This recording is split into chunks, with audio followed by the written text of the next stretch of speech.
and introduce myself and Wamiq over here. So, Sure. my my name is Syed, and I'm the founder of Modern Poetry, where we are Very good. trying our best to deliver good poetry to our listeners from all over the world. Very good. Uh, Very good.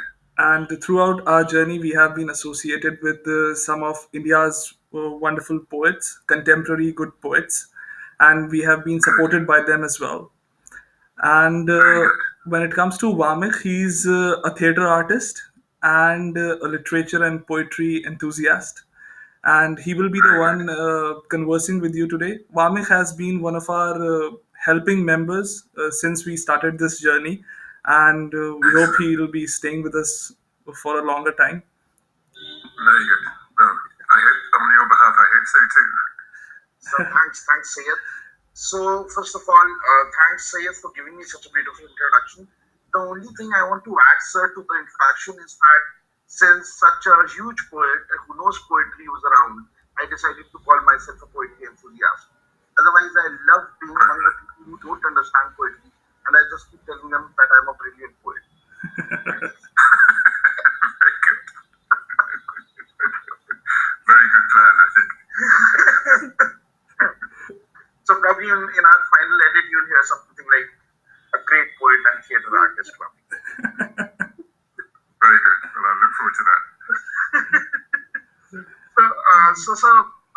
Starting with this discussion, this interview that we wanted to have with you, Sure. one of the major reasons is that in India there's a lot of awareness about the world poetry and the modern poetry, how it's going on. However, we felt that talking to someone like you would give us a perspective. More importantly, we've seen a lot of your interviews. Basically, we are fans of your poetry and the work that you've done. But one of the things that I was always a little, I wanted to change a bit was that all those interviews and all those discussions are so serious in nature and with such critiques and experts on Indian poetry, on world poetry, that I thought that people like us who just love our poetry but we don't read critiques per se, we also need to have a discussion with sir and we need to claim our space with sir. The experts and Absolutely. critiques have been doing that a Absolutely. lot. Well, I'm very pleased to hear you say that, and I'm very happy to collaborate with you about it. I should say that one of the things that I've been doing since I arrived here in the US and working at Johns Hopkins is to set up a course which is called International Voices, really because my students, as a result of the extraordinary narrowness of the American education system, as it seems to me, at least as far as literature is concerned anyway, have a very, it's a strange word to use in such a large country, but really a very sort of insular attitude towards contemporary writing or nearly contemporary writing. And the idea of this International Voices course is to give them a sort of global sense of what's being written here, there, and everywhere, including in India. So actually, I do teach a little bit of Indian poetry. Not precisely contemporary Indian poetry, but Kolkata and people of that sort of vintage, as well as one or two more contemporary people like Doshi and so on. So I know a little bit about contemporary Indian writing, but there's an awful lot that I don't know. So I'm sure the poets must be so grateful to know that you're aware of them. Because in India, all of us, any person who has even the minutest association with poetry knows you and has a lot of regards and respect for the kind of work that you've been doing. And we hope that you keep continue doing it for a very long time to come. Well, thank you. That's very nice of you to say. I've always felt this in principle, but the older I get, the more I want to do whatever I can to cultivate the sense that we live in a kind of global community, not just in our own geographical confines. Exactly. We have been seeing the vices associated with nationalism and ultranationalism. Indeed. And more so now than ever, and therefore it seems more and more important to push back against that.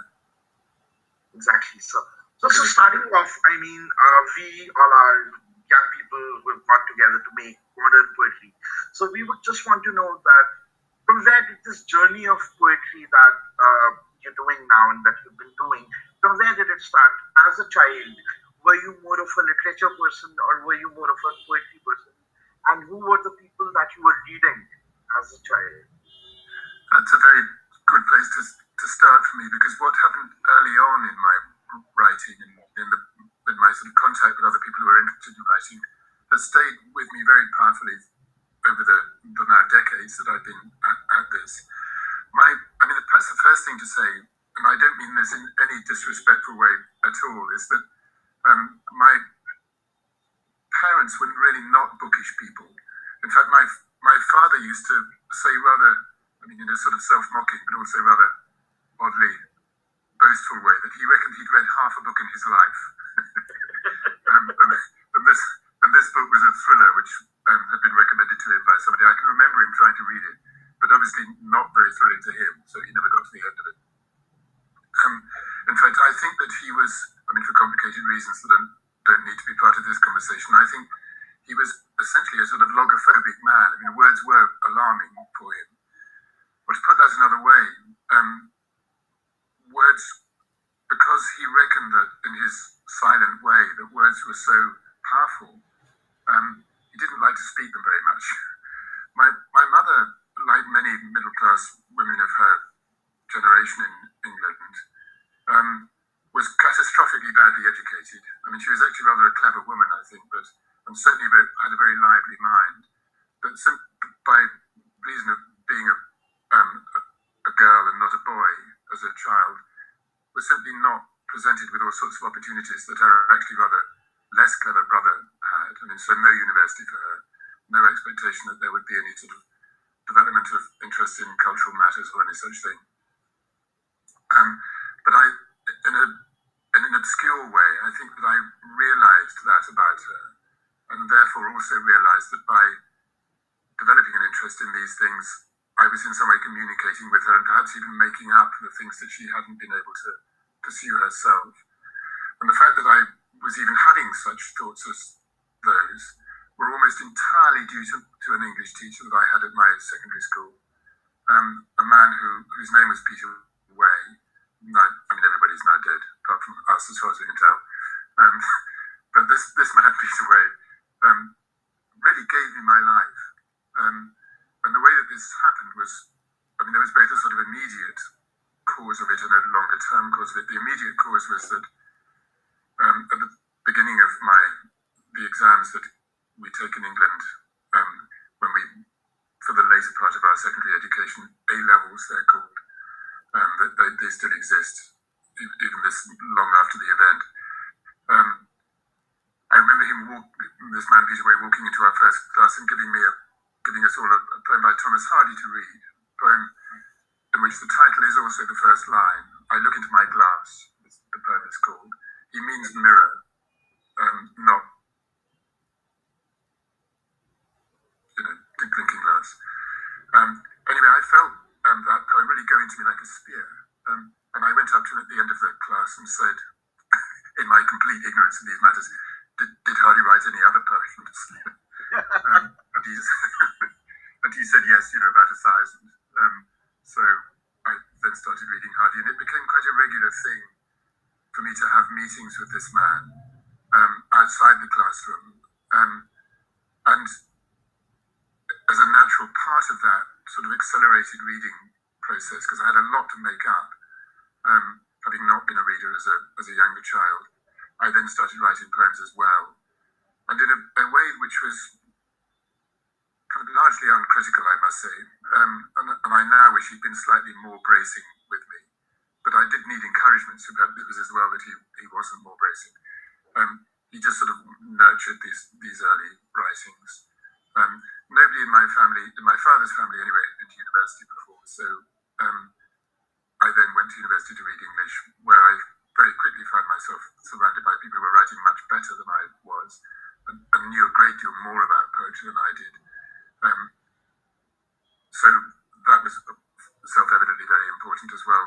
But I think perhaps, to stop nattering on here and to give a kind of conclusion to all this, the short answer to your question is that nothing much in childhood, except the material for poems, just living. But this English teacher extremely important, and the various sort of processes of education very important as well.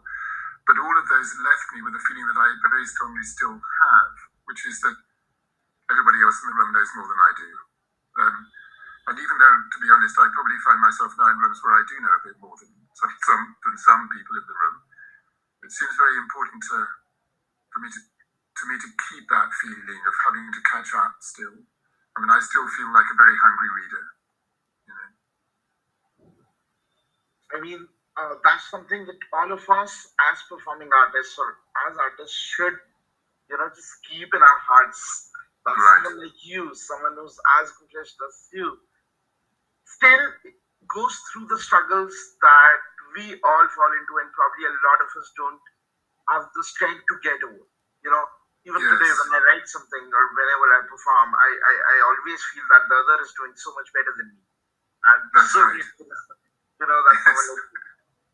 Well, it's nice of you to say that, and I'm sure this, I mean, I feel it in a rather uncalculating way, so it's not something that I have to work at exactly. But in principle, I think it is a good thing what you're describing, because it keeps us vigilant, keeps us modest, and because we all know, as we sort of look around us, that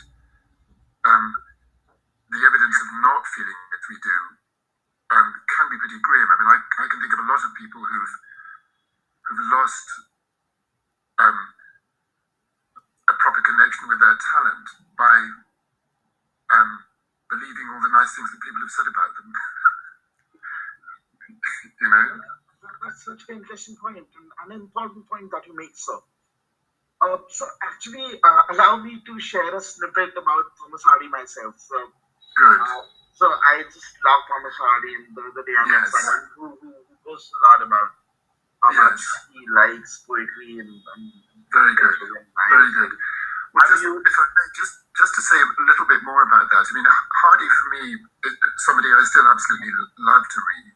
The poems much more than the novels, I have to say. The novels I find more difficult now, but the poems I really adore. But so it was a self-sufficient pleasure finding him. But it was also the door to what used to be called the English line of writers, perhaps by some people still is called that. So Hardy, Edward Thomas, who I wrote my thesis on at university after I'd finished my first degree, Philip Larkin, of course. I mean, all these people writing in a sort of a very loosely organized tradition of English poetry, but with definitely some things in common, a sort of plainness of speech, an interest in the demotic, certain kinds of formality, but also testing certain kinds of formality. And that has, and at least until I left England to come and live in the US, been my lifeline really, and quite unembarrassedly, I've wanted to write the sort of poems which belong in that tradition. Mhm. But I did also, over the years, start to feel that I needed to not settle into it too complacently, if I can put it like that. I mean, to sort of stimulate it and vary it in some ways. So coming to live in the US, but I mean, I was over 60 when my wife and I moved here, was a bit of a risk because it's quite old to be making these sorts of upheavals and expecting to have enough time to have a new life. But given that sort of hesitation, that proviso, I did quite definitely come here wanting to stand under the great sort of Niagaran deluge of American poetry and see what new shape it might knock me into. So I don't want to betray those early affiliations or turn my back on them at all. But I do want to modify and expand them by connecting myself with people who are not writing in those sorts of traditions. So in this, whatever you've said, you've actually covered the whole range of things and people that we wanted to talk to you about. So first of all, let me share the Thomas Hardy snippet. So I spoke to this person and I asked him that, have you ever read Thomas Hardy? And the retort, this fellow who apparently had read a lot of literature and poetry, the retort was that, was he one of the Hardy boys? Right. I was like, pretty hardly. Yes, that's very interesting. Very, very. So Yes, I So can. going ahead, one of the things that just came to my mind as you were talking about your mother, I've had a lot of interest in feminist writings. One of the things that immediately came to my mind was this essay that Virginia Woolf wrote called "A Room of One's Own." You know, and how Indeed. difficult it was for women to write at that point of time. Right. And Quite. that whole thing was coming in my mind. Quite. Yeah. Absolutely. So, moving ahead, so as you were talking about American tradition of literature and poetry, one of the major poets whose resurgence that we are noticing in India right now is an American poet and the one and only Charles Bukowski. So, Right. is there any such resurgence on the international level also? And how do you look at the work that Bukowski has done in context of the English poetry that was being done and that is being done right now? Well, that's a very rich and interestingly complex question, I think. And perhaps I can answer it first by standing at a little bit of a distance from it, which is to say this: that because England is such a small country by comparison to yours and the one that I now live in, um, there is a sense, sometimes an absolutely suffocating sense, I have to say, that all the poets know each other, and actually they're spending as much time worrying about where they stand in relation to one another as they do writing their own poems.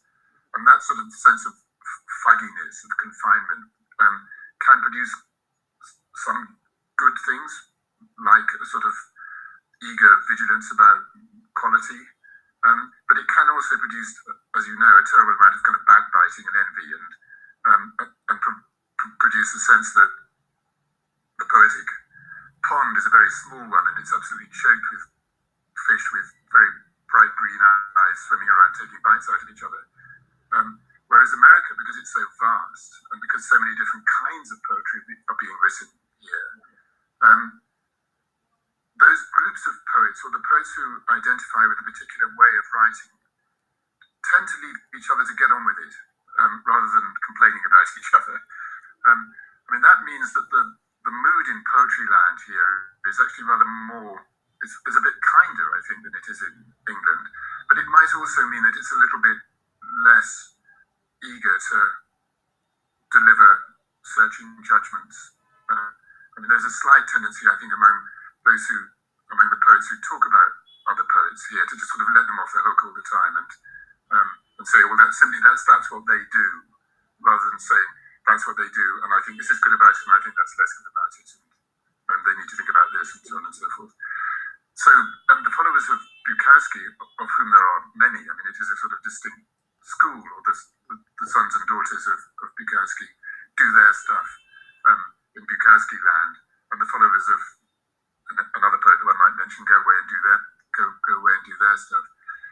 Though having said that, the thing that strikes me almost more, or that has struck me over the last few years since I moved here, almost more powerfully than anything else about the difference between contemporary American poetry and contemporary British poetry, is that contemporary British poetry has as its default setting an interest in writing little kind of narrative-based, anecdote-based poetry with quite a strong, comparatively strong anyway, and coherent narrative element. Whereas American poetry, the default setting there is, sometimes to an absolutely dismaying extent, I have to say, to do with identity politics. And I understand why that's happened, because of, because of America's racism, essentially, I mean, fundamentally to do with the racism here. But also, of course, to do with the fact that it's a gigantic melting pot of people, and everybody is saying, I'm this kind of person. I mean, this is my sexuality, or this is my gender and my gender politics, or this is my ethnic background, whatever it might be. So, in a sense, as I say, that is completely understandable and really to be commended if it's a way of getting people to search into what it means to be a self in a thoughtful and good way. But it can, I have to say, have the slightly unfortunate and cramping effect of making it seem as though the role that people ascribe to contemporary poetry here is too exclusively to do with that matter, and as part of it, provokes two, well, for my money anyway, too sort of direct an approach to the subject. You know what I mean? Yeah. I mean, as you can see, I feel rather sort of conflicted about this. On the one hand, I understand why it's happened, and there are aspects of it which are to be commended and encouraged, I think. On the other hand, it can seem rather sort of rigid and limiting of what poetry is able to do. I mean, I've just finished reading something like 150 graduate applications for the program that I work for here at Johns Hopkins. And these, on the whole, clever and able students from all over the US and indeed from elsewhere, but mostly from the US, are encouraged to send in some poems as well as a statement of what they think poetry is for. And not one of them said, I write poetry because I love language and I'm interested in the point at which poetic language can do things that no other kind of discourse can, and so on and so forth. They all say, I write poems in order to ventilate my strong feelings about this sort of grievance that I have. And to say it again, I understand why that's happened, but after reading 170 of them, it made me wish that people were thinking outside those boxes as well as within them. That brings me to the next question or next point that I have. And I actually wanted to discuss this with you. But in the modern times, a lot of, especially the new poets who are coming up, the language seems very different. So the metaphors, the kind of metaphors that have been traditionally used, that give a lot of freedom to the poem in itself. Wherein poem in itself can mean a lot of things. There's a layering in the poem when we look at the beautiful metaphors that have been used by the great poets who've been there. So has this changed in the modern times? And in the same context, can you also talk about how important is the craft of the poetry along with the content of the poetry? Quite. Well, to take those two very, very big questions in order, I think my answer to the first point that you're making is that this sense of layeredness, which is interestingly akin to what I was saying about the unease that Americans clearly feel about the sort of anecdote narrative-based British poetry that we were talking about,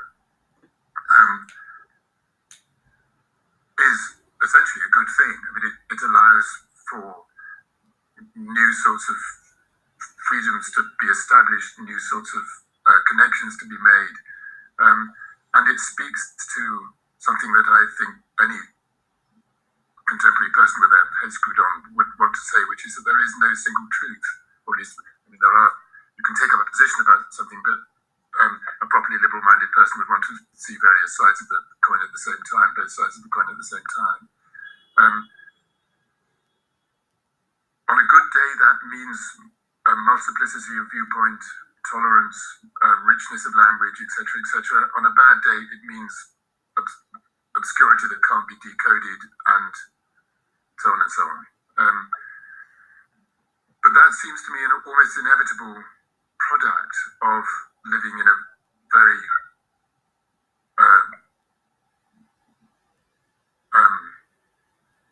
in a sort of mirrorball society, in a society which is made up of so many different facets. And we just have to, as critics and as readers, we have to say, this feels rich and good, and properly varied, appropriately varied.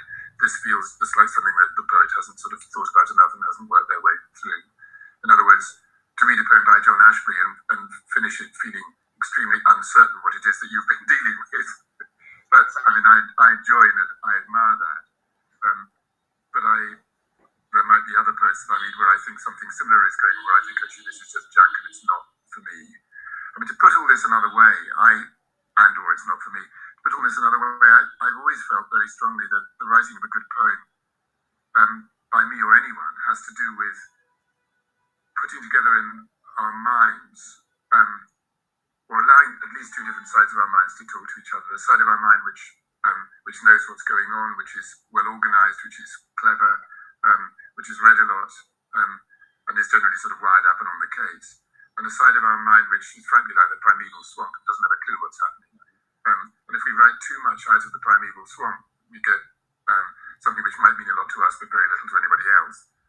And if we get too much discipline and organization, we get something which is a bit arid, which is coherent but a bit arid. So we're trying to kind of strike these balances all the time. I think that's what I feel about the first part of your question. And the second part, which I'm now going to forget. So it was about the importance of the craft along with the content. Yes, thank you. About craft. Yes, absolutely. In fact, one of the things that attracted me to Hopkins is that in what we call rather grandly here called the writing seminars, which any other university would call the creative writing program, great emphasis is laid upon the craft side of things, probably more so than in the majority of other American universities at the moment. And indeed, anybody who joins the undergraduate course here has to endure / undergo / be thrilled by really quite intensive teaching in the formalities. And there's one guy in particular on the staff here who makes sure that everybody really does know what a villanelle is and what a sestina is and what rhyme royal is, and they kind of make them write this stuff and so on. I'm not directly involved in that, but I definitely benefit from that kind of instruction that my students are being given. So much so, in fact, that by the time they get to me, I spend a lot of time saying, okay, so now you know what the tools are in the toolbox, and you'd be an absolute mug if you didn't use them all. It would be, foolish not to use them all. But actually, have you thought about loosening them in this way? Have you thought about changing it round in this sort of way, and so on? So half the staff here teach them how to keep the rules, and the other half teach them how to break them. But to use a kind of familiar cliche, I mean, you can't break the rules in a very intelligent way unless you know what the rules are. So that seems to me a sensible way to carry on. And actually, outside the classroom, it's rather how I feel about things myself. I mean, I spent the majority of my life writing in more or less strict forms. I've never been much of a one for the fancy goods end of the shelf. I mean, I have occasionally written in these very strict forms. But again, one of the reasons that I came here and one of the things I wanted to expose myself to in America was this more sort of a looser way of writing. And the difficulty, as I remind myself every time I sit down to try and write something, is encouraging that greater freedom in myself, but at the same time not simply getting sloppy or just running on. So now we'll move a bit from the Right. we've been talking about, and I would want to talk about two people who I believe you've worked very closely with, and I just love their works as well. And I would just want to know that how did Mr. Ted Hughes, the great Mr. Ted Hughes, and Mr. Philip Larkin, you Right. spoke about, Yes. two of these absolute greats. How did they impact or affect you as a poet? Sure. Well, actually, in fact, my answer to that follows on rather exactly from what we've just been talking about. Of course, I share your great affection for both of them as writers. Perhaps the first thing to say is that, in a way, it could be construed as a slightly surprising thing for both of us to say that, because they're so unalike in really quite fundamental ways, I think. Larkin is a much more sort of well-cooked, well-organized, strict, backward-glancing kind of poet in some ways. And Ted was much sort of raw, much less well-cooked.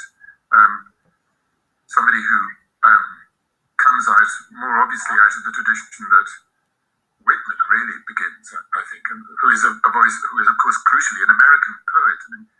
England never had a Whitman, which perhaps explains one of the reasons why things have ended up as You I know, have. I'm so sorry to interrupt you, sir, but the two words that just come to my mind whenever I think of Mr. Ted Hughes are so cool and rock star.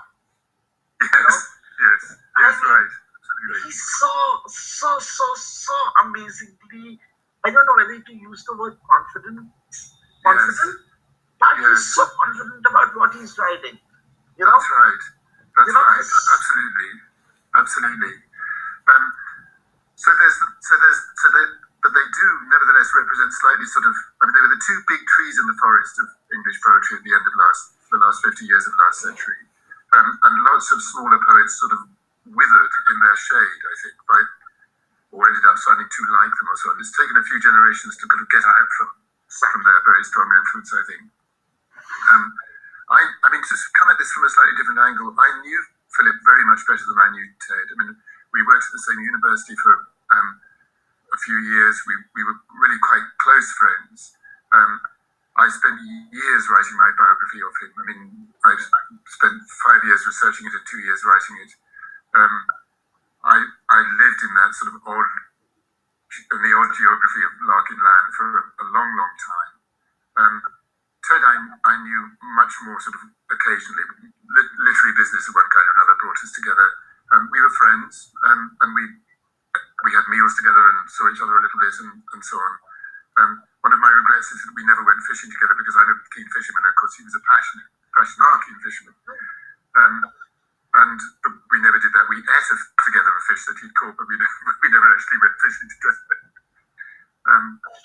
And I think I'm now, I mean, sort of years after the event, as it were, I tend to think of them, or what they represent in my mind, as things, and this is where it connects with what we were talking about earlier, that have a sort of mutually self-correcting effect on one another, which is to say that I'm aware in myself of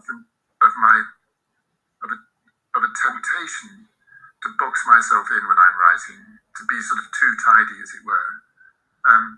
And if I invoke in myself the spirit of Ted, the kind of wild man Ted, then that breaks up that idea, you know. And if I come at something and it feels a little bit too all over the place, then I invoke the spirit of Philip in order to pull things together more tightly than they were initially. So they're both extremely important poets for me.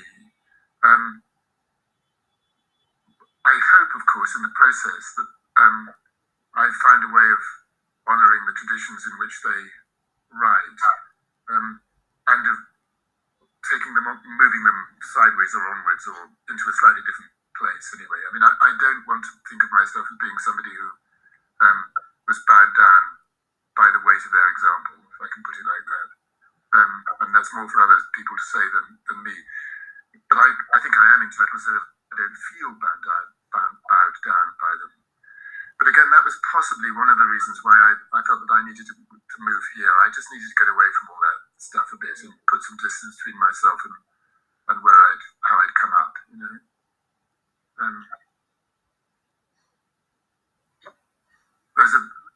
Eliot says somewhere, old men should be explorers, or old men ought to be explorers, I think he says. And I mean, these days, perhaps we're not exactly old when we're 60 years old, but we're not kids either. And I felt that I needed to do some exploring when I came here. So, I mean, in India, we have this perception that poets never get old. Well, Getting nice old is not an activity that poets should be doing. They're always young. It's a lovely idea that, and I wish that I felt it was true.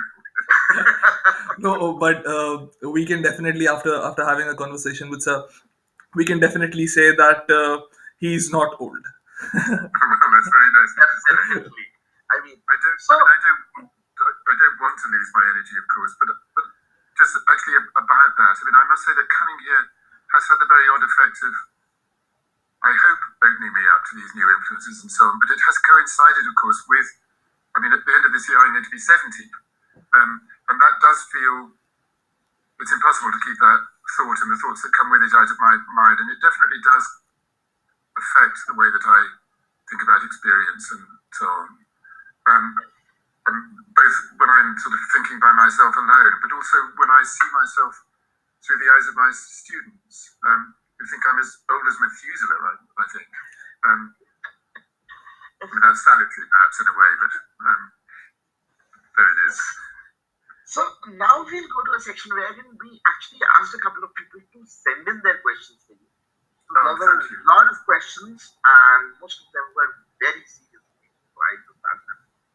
They can already see the work that you've done, and you see your interviews, and they'll find most of the answers to most of the things.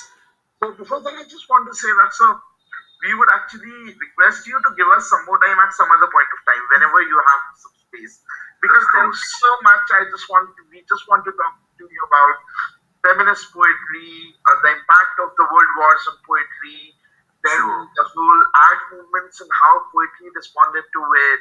There's so much that we just want to discuss with you. So probably at some other time, because I'm aware that you have some stuff to take care of. Yes, I must keep an eye on the time, I'm afraid. Yeah. Another time, that would be lovely. Yeah, probably. So I'll just pose the questions that you've got, and we selected just a few of them. Okay. So first of all is it relevant to say in today's era that poetry can bring ideological changes? This question comes from someone called Akshay, who again is a huge fan of yours. That's very nice to hear. Yeah. It's a very good question, and it's one that any sensible person is bound to be thinking about very seriously. It connects a little bit with what we were saying a moment ago about identity politics in poetry and so on, because a lot of these poems that I mean when I invoke that idea, and a lot of the poems that I was sort of silently referring to when I was talking about reading all these graduate applications, being so determined to concentrate on matters that were justifiably grievances of one kind or another. These are poems written by people who wish the world would change, that's for sure. But whether poetry is actually the form that's going to accelerate change is quite another matter entirely. I mean, so few people read it now.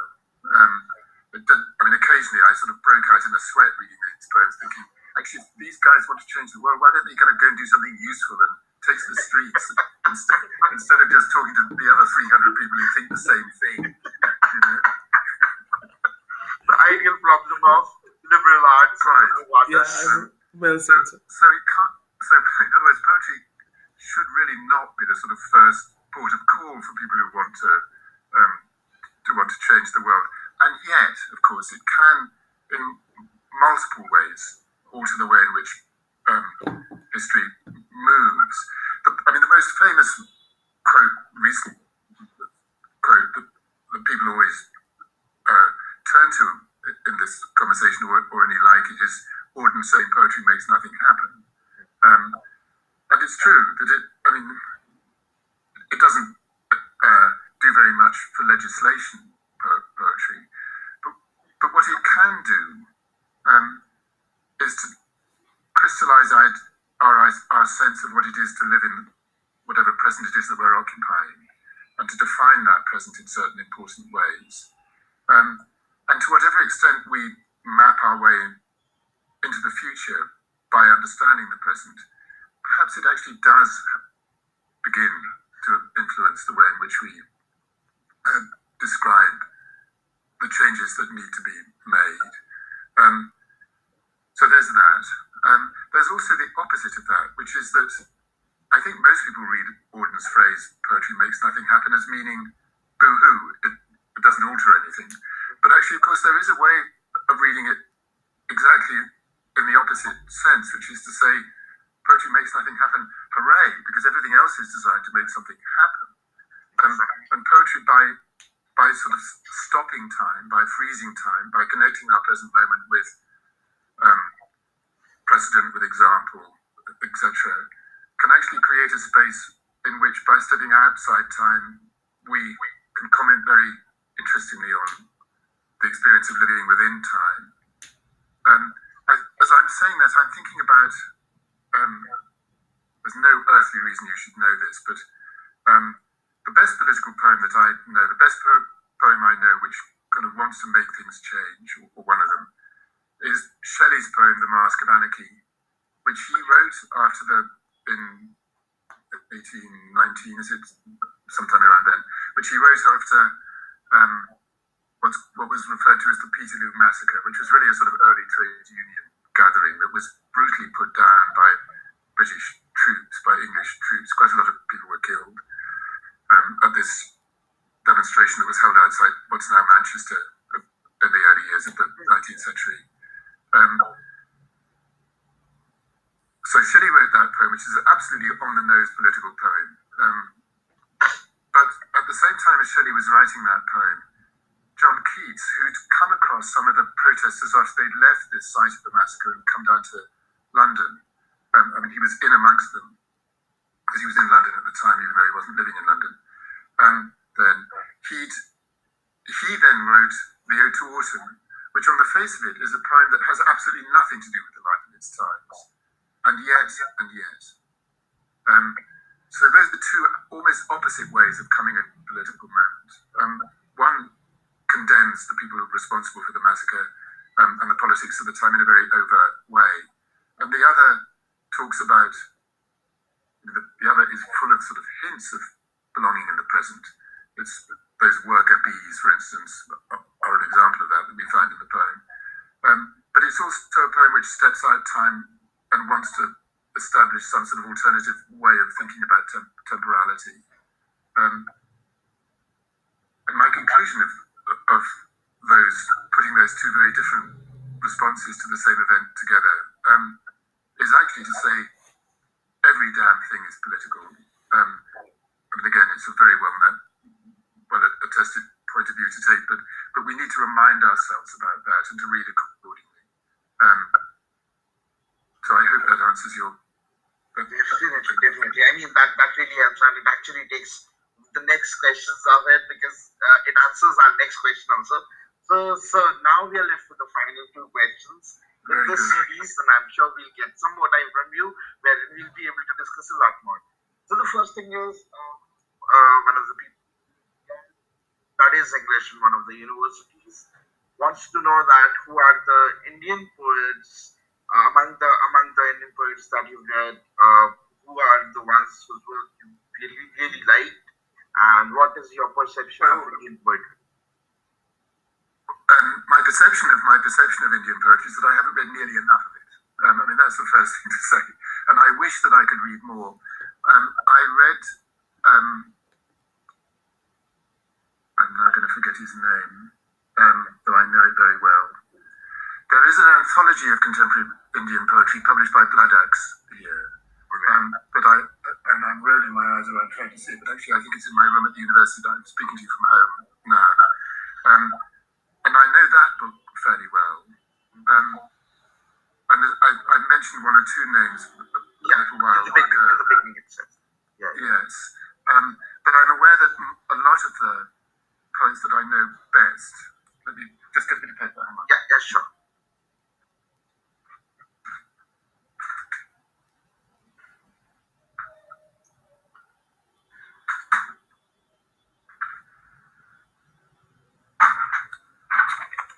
In this little course that I run called International Voices, the Indian poems that I look at three Indian poems. One is by Kalatkar, one is by Mahaptra, and the other is by Tishani Doshi. I mean, Tishani Doshi is more nearly a contemporary poet. Yeah. And I have reliably among my students at least one or two Indian American students who very often give me things from India to read.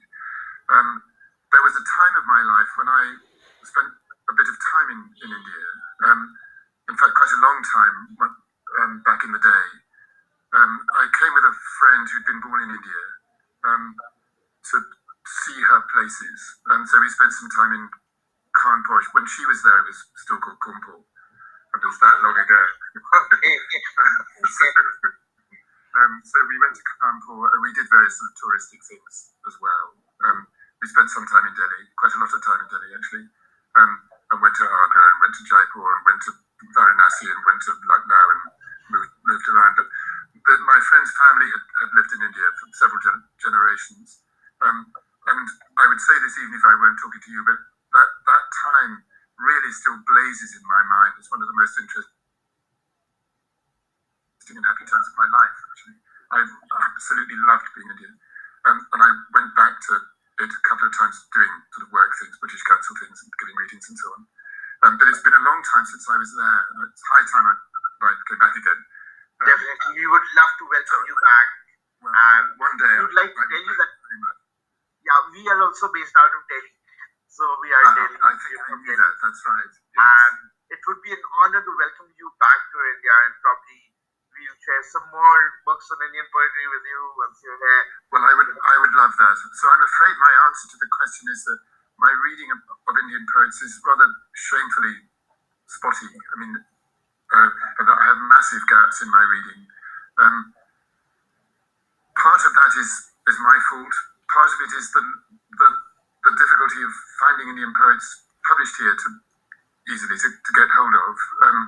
And I'm afraid that applies, of course, to many other cultures as well. America prides itself on establishing the diversity of people who are actually here, but is not so good at glancing at things from elsewhere. So probably we'll take your address and we'll share some books with you.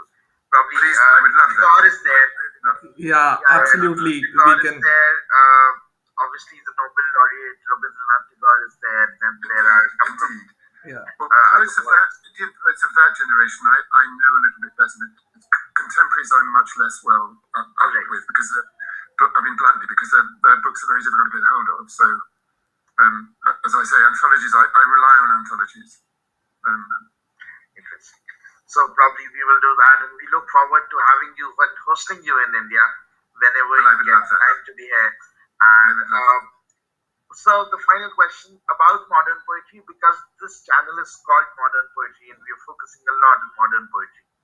So, and this is a question wherein I would want to ask you that, is poetry modern by the time period in which it was written, or are the ideas that make the poetry modern? Well, quite. The latter, I think. And again, this interestingly connects with some of the things that we were talking about earlier. When I was talking about the so-called English line and so on, and how silly it would have been for me to think that I could just sort of attach myself to the end of it and be carried along in the same stream. A daft idea, because any poet worth their salt needs to, you could belong in a certain sort of tradition of writing, fair enough, but at the same time you have to establish a distinctly modern sensibility. One which is yours, and individuated, but also one which inhales deeply the substance of your immediate and contemporary existence. I'm conscious in my poems, and particularly when I'm reading poems by living poets younger than myself, which is almost everybody now, of course, how much more automatic it is, how much easier it is for them to use the apparatus of distinctly modern life in their poems than I find it. New technologies and treating the internet and matters related to it as being as deeply a part of life as rocks and stones and trees are, But sometimes when I look at my poems, in comparison to the poems being written by people younger than me, I think, actually, I really am showing my age in not engaging with these things more. And of course, I do try and acquaint myself with them and make myself include them. But interestingly, that's something you have to be a bit careful of not forcing, I think. For good and for ill, we are who we are, And after all, you can still write poems about your time without sort of trailing these things in too obvious a way. Mentioning Ted Hughes is a good case in point. I can remember when I first started reading Ted, when I was at school, thinking, Does he know the Industrial Revolution happened? You know? but still feeling that the sensibility and the preoccupation with violences, for instance, of one kind or another, made him contemporary. In other words, I like to believe I can write poems which feel contemporary without banging on about the internet in every one of them. So, my closing notes would be closer to another sort of interest that you have and you've been working a lot for. And that would be that I would always pray that we always get to sit under the shade of trees and don't just Yes. get to see the trees on the internet, which is such a modern thing. Indeed. Well, absolutely. And actually, that's quite a good place for us to wind this up, because it's absolutely written in my heart that, and I talk about this a great deal with my students, that of course I want to engage with the great recurring issues in human existence. I want to, above all, to talk about what it's like to be a member of the only species that knows what it's like to live in time. But I also know that nobody will be at all interested in what I have to say about such things unless I can make it very sort of densely physical. In other words, sitting under the tree, actually putting my arms around the tree, shaking the tree, doing all that stuff. And a great many of my sort of favourite and go-to quotations from other writers are indeed about this. And it's the thing which means that I revere Keats almost more than any other writer ever, because he's so good about this business that you're talking about. When he says, "Oh, for a life of sensations rather than thoughts," what he means is not, let's give up thinking and just sort of flop around living in the senses entirely.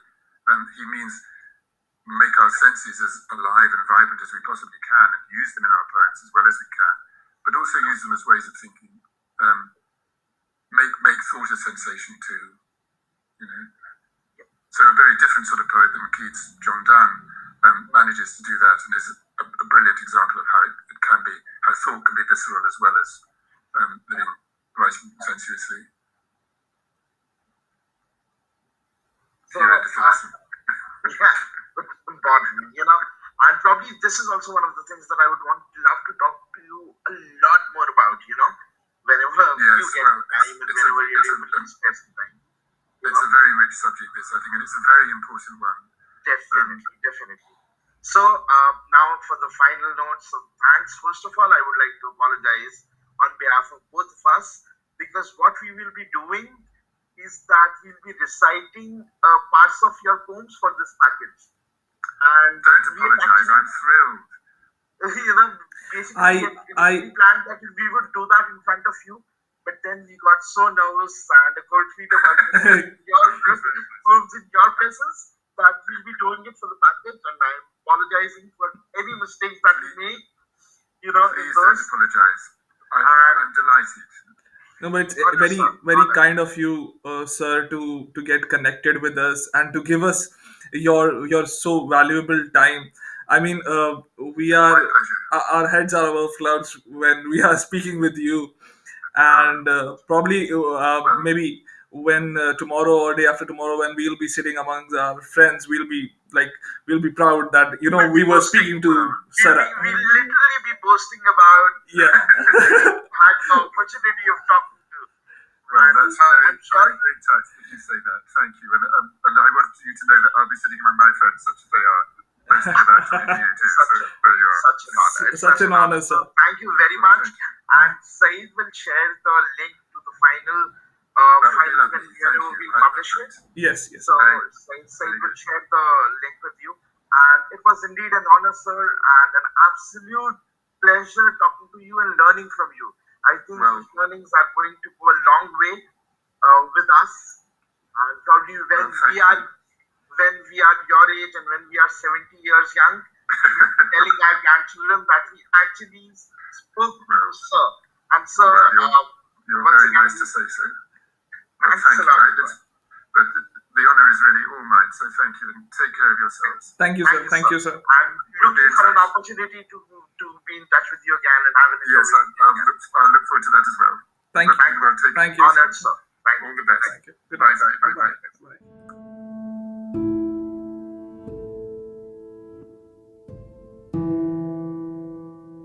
Even now, after twice a lifetime of grief and anger in the very place, whoever comes to climb these narrow stairs discovers how the bookcase slides aside, then walks through shadow into sunlit rooms, can never help but break her secrecy again.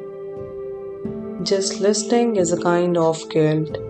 The Westerkirk repeats itself outside, as if all time worked round towards her fear, and made each stroke die down on guarded streets.